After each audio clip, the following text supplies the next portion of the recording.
আসসালামু আলাইকুম রহমতুল্লাহি ওয়া বারাকাতুহু। তো এই বোতামগুলো আসলে লাগানি আমার ভুল হয়ে গেছে গা। হ্যাঁ, তার মানে বোতামটি একটু উল্টাপাল্টা লাগানি হয়ে গেছে, ডাইসটিও মিলাইল ছিল না, অন্য এক ডাইস দিয়ে বোতামগুলো বানানি হয়েছিল। তো এখন এই বোতামটি যিনি নাকি দর্জি মাস্টার, যিনি খলিফা, উনি বলতে হয় যে বোতামগুলি খুলতে হইব।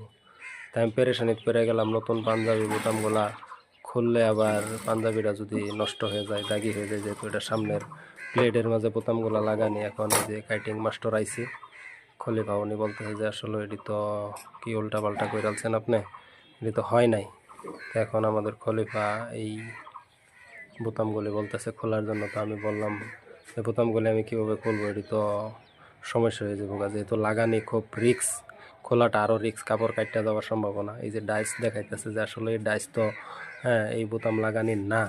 তা আমি মানে এইগুলা ডাইস দিয়ে লাগানি শুরু করে দিছি।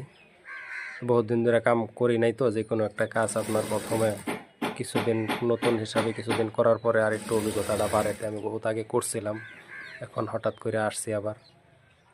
তো পাঞ্জাবিটা আসলেও একজনে সেলাইছে, বোতাম লাগাইছে না। আমি ভাবলাম যে বোতামটা আমি লাগাই এলাই, এখন বোতাম লাগানি গিয়ে এখানে রং হয়ে গেছে।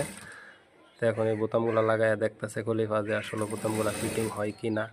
তো আসলে বোতামটা লাগানোর পরে নিজে নিজে সুইটটা আইসা পড়ে, অর্থাৎ ফিটিং হয়েছে না, ফিক্স হয়ে যে এই ফিটিংটা হয় নাই। তো এখন এই বোতামগুলো খুলতে হইব। তো আমাকে বলছিল যে আমি খোলার জন্য, তাই আমি বললাম যে না, এগুলা আমি তো খুলতে পারবো না, আপনি খুলে দেন। তো উনি দেখেন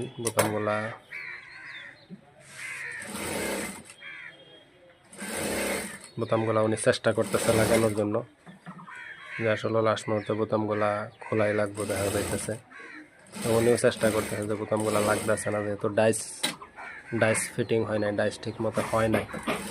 উনি আসলে বাড়ি দিতেছে, বাড়ি দেওয়ার পরও বোতামগুলা লাগতেছে না। তো আপনার বোতামগুলা আমি খুলবার চেষ্টা করছিলাম, কিন্তু বোতামগুলা আমি খুলতে সক্ষম হইলাম আর কি, খুলতে পারলাম না। তো এখন মহাজনে বোতামগুলা খুলে দিব, তারপরে বোতামগুলা আবার আমারই লাগাইতে হইব। তো মহাজনে